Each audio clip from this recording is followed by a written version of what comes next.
नवनाथ सिद्धेश्वर भगवान की जय, अन्नपूर्णा माता की जय, श्री सीतारामचंद्र भगवान की जय। ओम नमः शिवाय। ओम नमः शिवाय।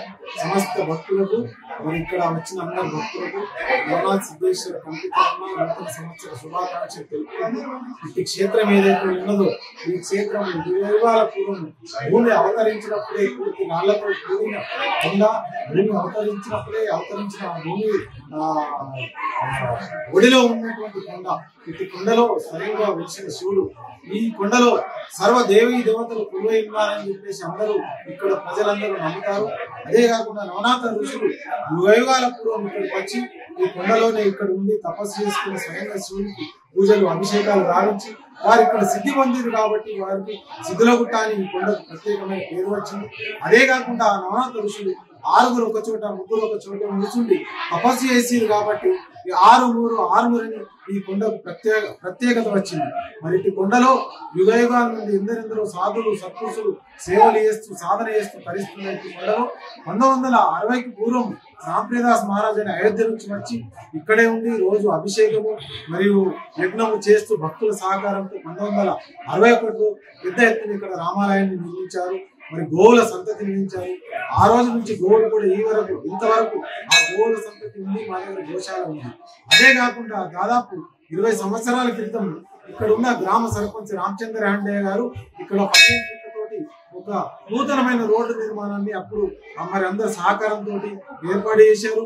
ఏర్పాటు చేసిన తర్వాత దాదాపు 20 సంవత్సరాల తర్వాత మన తెలంగాణ ప్రభుత్వం ఏర్పడ్డ తర్వాత మరియు మనకు తెలంగాణ శాసనసభ్యులైనటువంటి శ్రీ ఆశన్న గారి జీవన్ రెడ్డి గారు తన ప్రత్యేక చొరవతో మరి ఇక్కడ పెద్ద ఎత్తున రోడ్డు నిర్మాణాన్ని ఏర్పాటు చేశారు. 2 బస్సులు కూడా సునాయాసంగా రావడానికి పోవడానికి. అదే కాకుండా మనకు మున్సిపల్ నిధులతో ఇక్కడ మరుగుదొడ్లను కూడా ఏర్పాటు చేశారు. మరి తను 2 సంవత్సరాలు దాదాపు నిరంతర అన్నదాన ప్రక్రియను కూడా చేపట్టారు. వారి ప్రోద్బలంతో ఇక్కడ అయ్యప్ప శ్రీనివాస్ అనే భక్తుడు అయ్యప్ప స్వామి మందిరాన్ని కూడా నిర్మాణం చేశారు. తదనంతరము సుభాష్ పత్రి వారి ద్వారా ఇక్కడ పెద్ద ఎత్తున మనకు ఇక్కడ ధ్యాన మందిరం కూడా నిర్మితమై అయిపోతున్నది. దాదాపు పనులు అయిపోవడానికి వచ్చినాయి.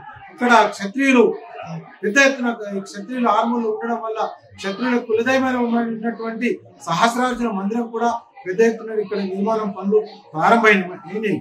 ఇలా నిరంతరం జరుగుతున్న అభివృద్ధిలో భాగంగా ఈ మధ్యనే మరి మనకు ఎలక్షన్స్ అయిన తర్వాత ఈ రోజే నూతనంగా ఎన్నుకోబడినటువంటి మన నియోజకవర్గం ఎమ్మెల్యే గారు అయినటువంటి శ్రీ పైడి రాజేశ్వర రెడ్డి గారు వారు కూడా ఇక్కడికి వచ్చి ఇక్కడ జరుగుతున్న అభివృద్ధిని అన్ని తెలుసుకొని ఈ అభివృద్ధి ఇలాగే కొనసాగాలని మరి దానికి నా శక్తి మేర నేను కూడా ఈ అభివృద్ధిలో పాటు పడతానని చెప్పి మరి భక్తుల సహకారంతో దాతల సహకారంతో మీరు నిరంతర అన్నదాన ప్రక్రియ చేపట్టండి అని చెప్పిండు.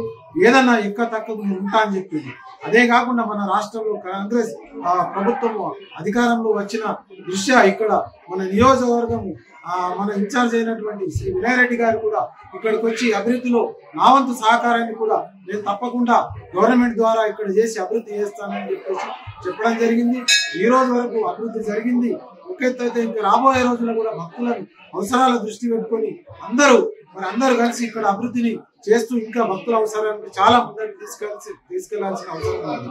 మరి ఈ రోజుల్లో ఈ నవనాథ సిద్ధేశ్వర క్షేత్రంలో మనకు ముఖ్యమైన ఉత్సవాలు శివరాత్రి ఉత్సవం. శివరాత్రి రోజు పొద్దున 12 గంటల నుంచి రాత్రి 1 గంట వరకు దాదాపు 1 లక్ష జనాలు భక్తులు ఇక్కడ దర్శనాన్ని చేసుకుంటారు. మరి మరుసటి రోజు అన్న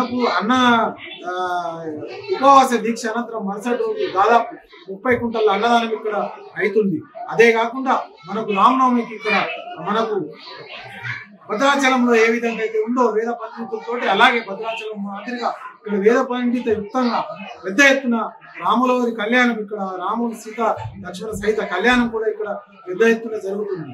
ఆ రోజు కూడా దాదాపు 50 కుంటల అన్నదానం ఇక్కడ జరుగుతుంది. అందరూ భక్తుల సహకారము, దాతల సహకారము, మనకు ఇక్కడ ఉన్న ఆఫీసర్ల సహకారము, మరి ఇక్కడ ఉన్న నాయకుల సహకారంతో మరి ఇదే కాకుండా ఈ క్షేత్రం గురించి మనకు దేశం యావత్ భారతదేశం మన రాష్ట్రం జిల్లా ప్రజలకు నిరంతరం తెలియజేస్తున్న ప్రింట్ మీడియా సోదరులకు మరి పత్రికా మీడియా సోదరులకు ప్రత్యేకంగా భగవంతుడి ఆశీర్వాదాలు నిరంతరం ఎల్లవేళలా ఉంటాయని ఆశిస్తూ మీరు తెలుసుకోవాలని దర్శించుకోవాలని వారు కూడా ఇక్కడికి వచ్చి ఈ ఇక్కడ క్షేత్రాన్ని ఒకసారి దర్శించుకొని ఆ భగవంతుడి అనుభూతిని మీరు పెంపొందించుకోవాలా, ఆ భగవంతుడి అనుభూతిని మీరు ఆస్వాదించుకోవాలని మా నవనాథ్ సిద్ధేశ్వర కమిటీ తరఫున తెలియజేస్తూ, మరి ఈ రోజు ప్రత్యేకత ఏంటంటే నూతన సంవత్సరము జనవరి 1, 2024 పురస్కరించుకొని భక్తులకు ఈ రోజు అధిక సంఖ్యలో మరి భక్తి భావాన్ని పెంపొందించుకుంటున్నారు. అదే మాదిరిగా ఈ రోజు 4 భక్తులు ఇక్కడ మా కొండపైకి రావడం, మరి విశేషంగా ఈ పాటికి 30,000 జనాలు దర్శనాలు చేసుకోవడం, అటు అన్నదాన కార్యక్రమాలు కూడా నిరంతరంగా జరుగుతున్నాయి. వచ్చిన భక్తులు సమస్త భక్తులందరికీ ఆ నవనాథ్ సిద్ధేశ్వర కృపా కటాక్షాలు ఎల్లవేళలా ఉంటాయి. సమస్త జన సుఖినో ప్రత్యేక ధన్యవాదాలు తెలుపుతున్నాము. ఓం నమ శివాయ, ఓం నమ శివాయ. సుభాష్ పత్రి గారు పిరమిడ్ ఎవరైతే వాళ్ళు అధ్యక్షులు ఉంటారో మన సుభాష్ పత్రి గారు, వారి అక్కడ ఏదైతే నిర్మించారో అక్కడ పెద్ద ఎత్తున నిర్మించిన పిరమిడ్ తర్వాత వాళ్ళు ఇక్కడికి వచ్చి ఇక్కడ చూసి ఈ క్షేత్రము ధ్యానానికి, సిద్ధికి, సాధనకు అనువైందని భావించేసి ఈ క్షేత్రం చాలా పవిత్రమైందని భావించి ఇటు క్షేత్రంలో 2వ అతిపెద్ద పిరమిడ్ ఇక్కడ కడితే మరి అనేక మంది భక్తులు ధ్యానులు ఇక్కడికి వచ్చి వాళ్ళు ధ్యానం ద్వారా తన ఆత్మ మార్గాన్ని సునాయాసంగా గ్రహిస్తారు. వాళ్ళు ధ్యానంగా మరి ఇక్కడ పవిత్రమైందని భావించి మా ఎమ్మెల్యే గారికి దగ్గరకు వచ్చి వాళ్ళు అక్కడ ప్లేస్ కేటాయించడంతో దాదాపు 1400 గజాల్లో పెద్ద ఎత్తున మన రాష్ట్రంలోని 2వ పిరమిడ్ అయిన పిరమిడ్ ఇక్కడ తయారైంది. మరి రాబోయే రోజుల కొన్ని వేల సంఖ్యలో, లక్షల సంఖ్యలో వచ్చి ఇక్కడ మామూలుగా వస్తే ధ్యానం చేస్తేనే ఇది సాధన సిద్ధి చేసిన ప్లేస్ కాబట్టి అనంతమైన లాభం ఉంటది. మరియు ఇక్కడికి వచ్చి ఆ పిరమిడ్ లో కూర్చుంటే మరి వేల శక్తి, మన లోపటున్న ఆత్మశక్తి జాగృతమై వాళ్ళకు అనేకమైన భగవత్ ప్రాప్తి లభిస్తుంది. ఈ పిరమిడ్ కున్న ప్రత్యేకత అది. ఓం నమ శివాయ, ఓం నమ